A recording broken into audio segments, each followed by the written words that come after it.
Hi, everybody, and welcome back to Tea with HRT. I'm Sarah. And I'm Brenda. So, today we're excited to have Ariana on the podcast. She's a dedicated HR manager with a passion for building thriving workplaces with a background in the nonprofit sector. She brings deep insight into mission driven organizations and the unique challenges they face. Ariana holds a degree in business administration from Susquehanna University and is currently pursuing her MBA at William Patterson University. She's on a mission to redefine HR by blending cutting edge practices with a people first approach, ensuring that organizations put the human back in human resources. Welcome to the show, Ariana. Thank you. Welcome. I'm so excited. I'm the first guest that's not Eileen. So I'm kind I of know. taken aback. I feel so special. Aw. I don't know how you do all that. Like you're in Yeah. school, you're working, and you're just killing it. You're girl. I'm trying. I will say I love learning, so it makes it easy, but I can't wait to be done, which I only have one more class left, so can't She wait. can't wait to put that MBA on everything. Everything. Let's get into today's topic of workaholism versus hustle culture. Before we get into that, though, I kind of want to talk about what the two are because it's very easy to confuse the two. So, workaholism is a compulsive need to work driven by guilt and inability to disconnect, versus hustle culture, where it's a glorification of constant productivity. So, one is more like an addiction, and the other is more like social pressure. So, both can lead to burnout if there's no balance, right? Mhm. So, my first question for, I guess, both of you is how would you differentiate between a hard worker and someone who would be a workaholic? Sarah? Or Oh, yeah, I'll you can I'll go go first. first, I guess. Yeah, go. I think I had initially a very hard time at defining it because, I think it depends on a lot of where you're raised and who raises you and their definition of work and where you define value, right? Because in the education system alone, I felt like, okay, good grades, extracurriculars, excelling at everything means I'm a good person. And I think you take that same mindset into work. So when I was like originally hitting the job market, I was like, okay, well, if I'm not the best employee and I don't get these awards and I'm not working 40 hours a week, I'm not doing what I'm supposed to be doing. And it took a lot of burnout through college to kind of step back and redefine, okay, well, what makes me happy? What are the successes that I feel makes me a good worker? And that doesn't always mean that I'm working overtime and working 20 hours a day on these projects. Am I making the impact I seek to make with the work I'm doing? And I think that's been the big difference for me internally looking at it. I think that's a great perspective. I think I bring a unique insight. So I graduated college, like undergrad in 2020, so like literally in the pandemic, and I started my first job 2 months later, and it was remote. And I think because obviously prior to that, I had only worked in person, and when you're in person, everyone can tangibly see like, oh, Ariana is always in her office. Ariana is always like working really hard. They can see it. It's tangible. But then when you were, at home, nobody really could see what I was doing. And so that's where I started to get into a little bit of that like workaholism. Like I need to always be working to prove my worth so they don't cut me out. So they don't think that I'm just sitting here taking naps every day. And so I really, in my first job post grad, really took in that workaholism vibe and was just not at all finding a balance. And it wasn't until I got burnt out, specifically because I was working all the time, I thought that my personal value was defined by my work, that I realized it's not about your timesheet. It's not about sending emails at 11 p.m. It's more about kind of like what Sarah said, it's about that quality. It really is about, is the work that I'm submitting to my manager, the work that I'm putting out at the time it was for a nonprofit, the work that I'm putting out to the volunteers, is that quality? Is that worth it? Is that making the impact that I wanted it to? And that's kind of what I take into this new era of my life and my work life is I don't need to be working every day, every night. I need to just be happy with my work and the output that I put out. I Wow. mean, Brenda, with someone with such varied work experience, because you've touched a lot of industries, have you experienced that a lot with switching industries that it like has that repeat effect of you have to relearn the balance, or do you take it with you? So when I was teaching, I felt like I was working all the time, even though I was in the classroom. Because when you're in the classroom, you can't plan, you can't mark, you can't do any of that stuff, right? So from like 9 to 3, for example, I was just teaching. I couldn't get anything else done. So when I would get home, I'd start to mark, and that would take up a lot of my personal time. And then I'm planning for the next day or the next week, and then it's nighttime, so it's constant. So mine's kind of the opposite of what Ariana experienced, because when I got out of teaching and I started getting into like remote jobs or office jobs, I realized, wow, like after 5, I can stop.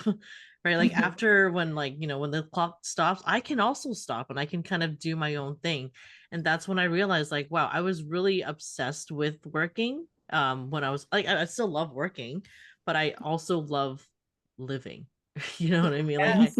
remote working is something that made me realize, now looking back, is I used to sit like, you overwork when you're remote. People think, oh wow, you're so lucky you Oh work my from home, God.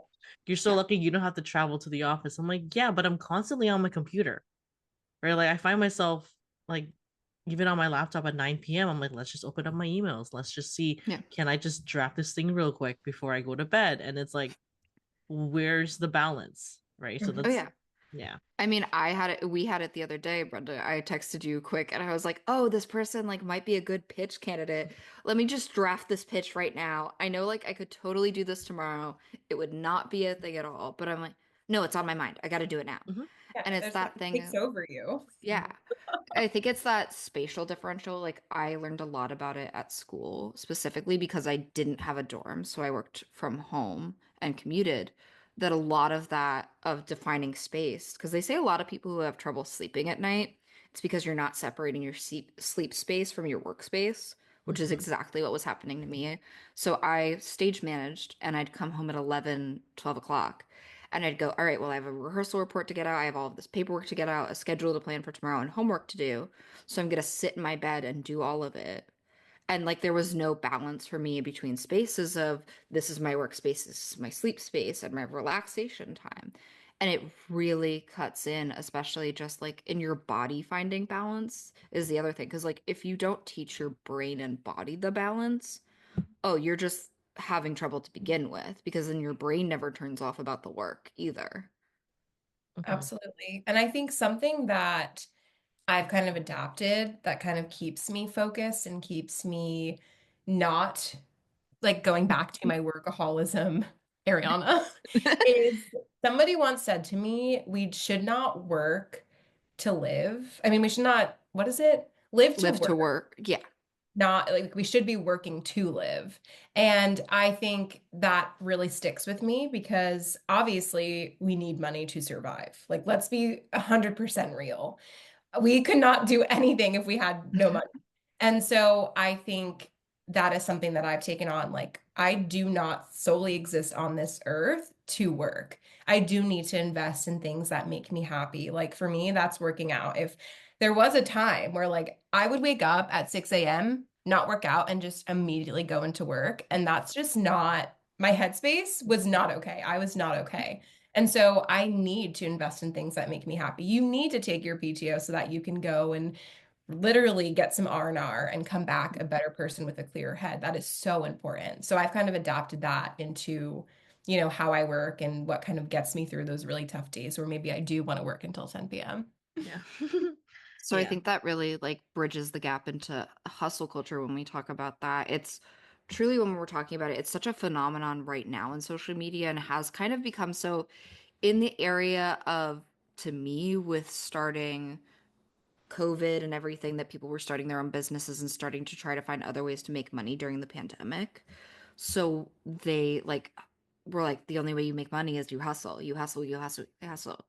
But I do like want to talk about the correlation there that hustle culture drives the workaholism and can kind of come into both ways. Whereas like hustle culture on its own can be very positive.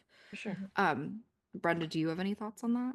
Yeah, so it's kind of like going back to what you said, like we see influencers and it's constantly in our face, like, you know what, work hard, make money, become successful and be happy, right? Which is Yeah. like it sounds great, but like at what point does like all this ambition turn into unhealthy overwork, Yeah. right? So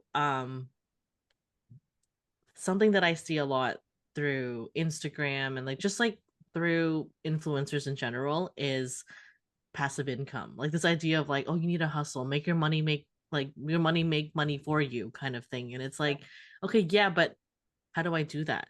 And again, it's like it's a cycle of like, oh, buy my course and I'll show you how to be like me, right? It's like, okay, but I don't have money for that yet, kind of thing. So it's just this constant cycle. And it's like, I need to hustle. How do I figure out ways to hustle? Okay, I need to work to make money to buy this course, kind of thing. So, to you guys, is there a way, is there a healthy way to hustle without sacrificing your well being, you think? I want to say yes. I think sometimes at the very core of it is identifying when you are most productive and not forcing it. I think that forcing it component is really important. Something that I talk about in one of the time management trainings that Sarah knows is kind of identifying when you are most productive. Like, am I productive in the morning? Am I someone who, after I work out at 6 a.m., I can then go into doing my passive income stuff? Can I have my own business and making stickers on Etsy? I don't do that, an example.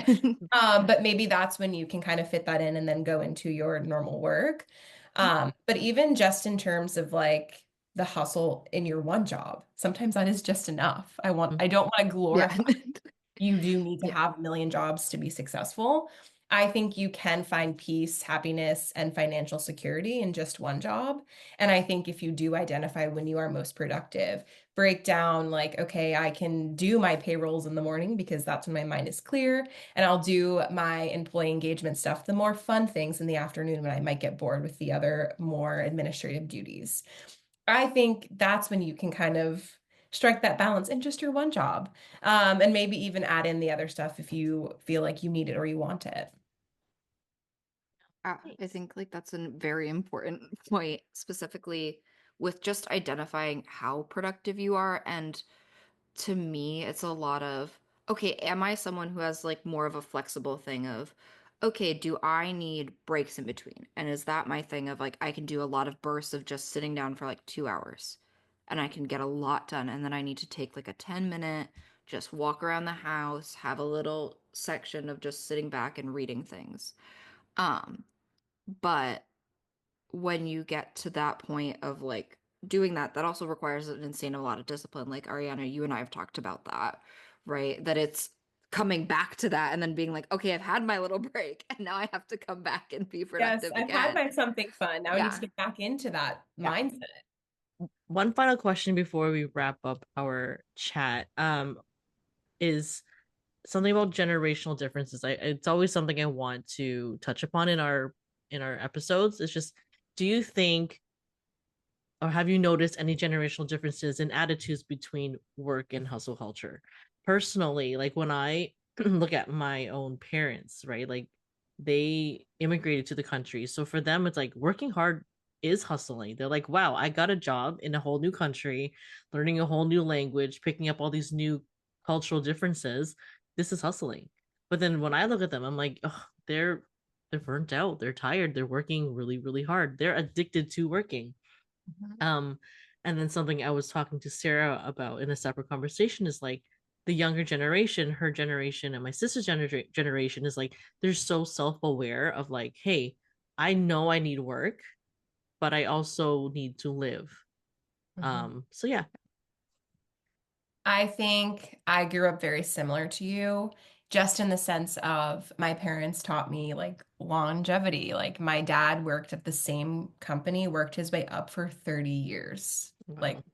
in my head, I'm like, whoa, That I is don't know if I'm ever insane. gonna Yeah. make that. Like Wow. when I was younger, that's what I wanted. That's what I thought was like, if I do that, I will be deemed a hard worker. I will get value from that. And 100%. I think watching him do that, it did teach me longevity or and also hard work. But also it made me realize maybe I need more. Like Mhm. maybe I do need to switch jobs. Maybe I do need to kind of do what's best for me. I think that's also generational. I am Gen Z, even though I always get told I'm a millennial. I do think that is a little bit generational, but even in things I see in the recruitment world, I will say when I hire for super entry level positions, I'm talking about people who just graduated. They ask me more than any other level of candidates, like, what is the work-life balance? Mhm, What is expected of me? Or mhm. what is the PTO? They lead with that different intention of, hey, I'm letting you know I'm thinking about what makes me happy outside of work. I value my life outside of work.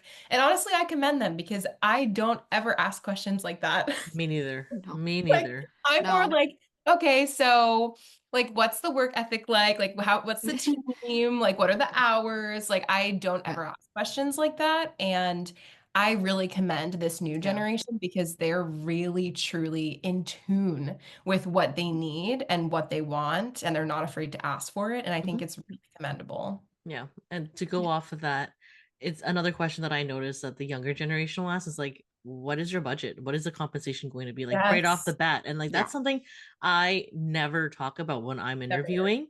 I'm like, I'll Never. just I'll just email them afterwards. So Yes. I don't want to talk about Yes. it. I don't want to make them like feel a way about me. Mhm. No. But And it's also they like need to phrasing it in know. a way Mhm. Hmm. that you But don't want to be like, oh, I'm money forward. Yeah, I just yes, want Everything's to about know the what how much I'm going to get paid, and I don't really care about anything else. yeah. Like, yeah.